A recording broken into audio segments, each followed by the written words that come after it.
జిల్లా కాంగ్రెస్ కమిటీ అధ్యక్షుడు హరివర్ధన్ రెడ్డి గారు, వారి మిత్రబృందం అందరూ ఇవాళ ఈ కార్యక్రమాన్ని నిర్వహించిన మిత్రులందరికీ మీ అందరికీ కూడా నమస్కారాలు.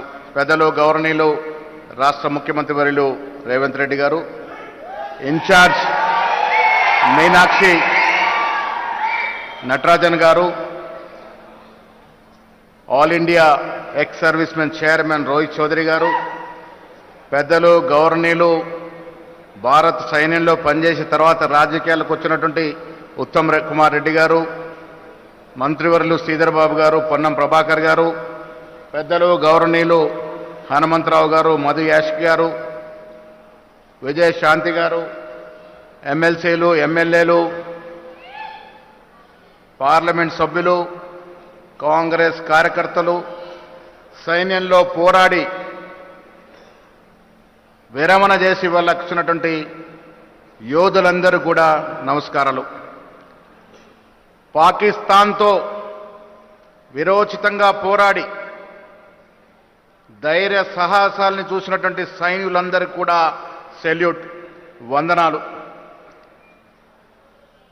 పహల్గాంలో జరిగిన సంఘటన తర్వాత మన సైనికులు విరోచితంగా ప్రాణాలు లెక్క చేయకుండా పోరాడి పాకిస్తాన్ ఆధీనంలో ఉన్నటువంటి తీవ్రవాద సంస్థల్ని ఛేదించడం జరిగింది. మిత్రులారా, పహల్గాం సంఘటన జరిగిన 3వ రోజున హైదరాబాదులో ఇందిరాగాంధీ విగ్రహం దగ్గర ముఖ్యమంత్రి రేవంత్ రెడ్డి గారి ఆధ్వర్యంలో దాదాపు 100 దేశాల ప్రతినిధులు కొవ్వొత్తుల ర్యాలీ చేసి ఆనాడు ఇందిరాగాంధీ గారిని స్మరించుకోవడం జరిగింది.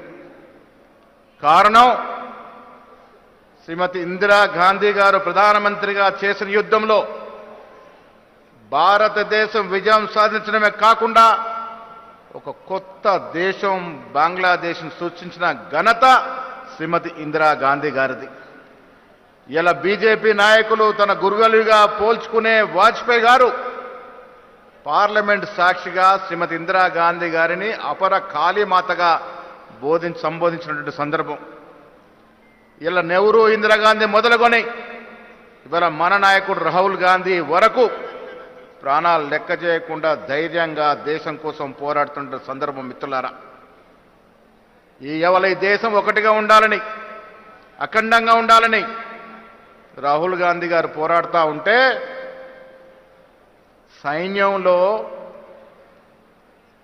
సైన్యం విరోచితంగా పోరాడుతున్న సందర్భంలో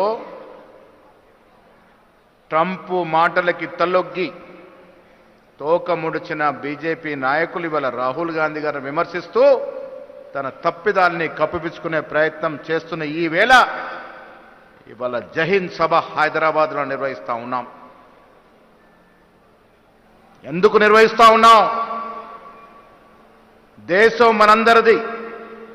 రాజకీయాలకు అతీతంగా ఇవాళ సైన్యంతో మనమందరం కూడా బాసటగా నిలవాలి, వారికి సంఘీభావం తెలపాలి, భవిష్యత్తులో మీతో మేము ఉన్నామని చెప్పడానికి ఇలా రాహుల్ గాంధీ ఖర్గే ఆదేశాల మేరకు హైదరాబాదులో ఈ సభ నిర్వహిస్తూ ఉన్నాం. ముఖ్యమంత్రి గారు వచ్చినారు మీకు సందేశం ఇవ్వటానికి, ఈ దేశంలో జరుగుతున్నట్టు కుల్చిత రాజకీయాలకు వివరించడానికి. మిత్రులారా, జైహింద్ సభ మనందరికి ఒక స్ఫూర్తి. ఈ జైహింద్ సభ ద్వారా విరోచితంగా పోరాడిన సైనికులందరికీ కూడా మనమందరం చేతులెత్తి జై కొట్టాల్సిన అవసరం ఉంది. వీర సైనికులకి సెల్యూట్ చేయాల్సిన అవసరం ఉంది. అందరం కూడా జై జవాన్ అని నినాదాలు ఇచ్చి చేతులెత్తాల్సిందిగా మీ అందరికీ మనవి చేస్తా ఉన్నాను.